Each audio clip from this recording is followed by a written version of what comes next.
Hi అండి, ఈరోజు ఈ వీడియోలో ఎగ్ దాబా మసాలా కర్రీ ఎలా తయారు చేయాలో చూద్దామా. సింపుల్గా చాలా ఫాస్ట్గా చేసుకోవచ్చు, చాలా బాగుంటుంది.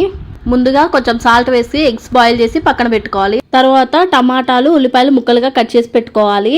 గ్రేవీ ఎంత కావాలో దాన్ని బట్టి టమాటాలు వేసుకోండి. ఇక్కడ నేను 10 వరకు వేసిన టమాటాలు, ఉల్లిపాయ 2 పచ్చిమిర్చి వేసుకున్నా. పచ్చిమిర్చి చాలా స్పైసీగా ఉన్నాయి, అందుకే 2 వేసుకున్నా. ఇప్పుడు వీటన్నింటిని మిక్సీలో వేసి ధనియాల పొడి, గరం మసాలా, పసుపు, ఉప్పు వేసి మెత్తగా మిక్సీ పట్టుకోవాలి. తర్వాత ఒక 2 టేబుల్ స్పూన్ల పెరుగు వేసుకొని మళ్ళీ ఒకసారి మిక్సీ పట్టుకొని పక్కన పెట్టుకోవాలి.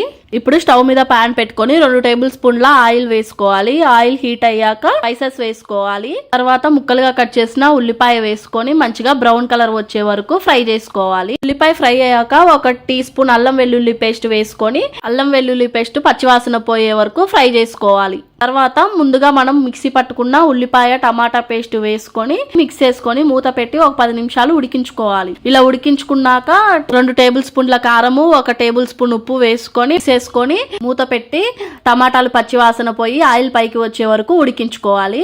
ఇలా ఆయిల్ పైకి వచ్చాక ఇందాక ఉడికించుకున్న కోడిగుడ్లు వేసుకొని 2 మినిట్స్ ఫ్రై చేసుకోవాలి. అన్నం, చపాతీ, రోటీ దేంట్లోకైనా చాలా టేస్టీగా ఉంటదండి. టైం లేనప్పుడు ఈజీగా చేసుకోవచ్చు. వీలుంటే ఒకసారి ట్రై చేయండి. వీడియో నచ్చితే లైక్ చేయండి, షేర్ చేయండి, సబ్స్క్రైబ్ చేసుకోండి.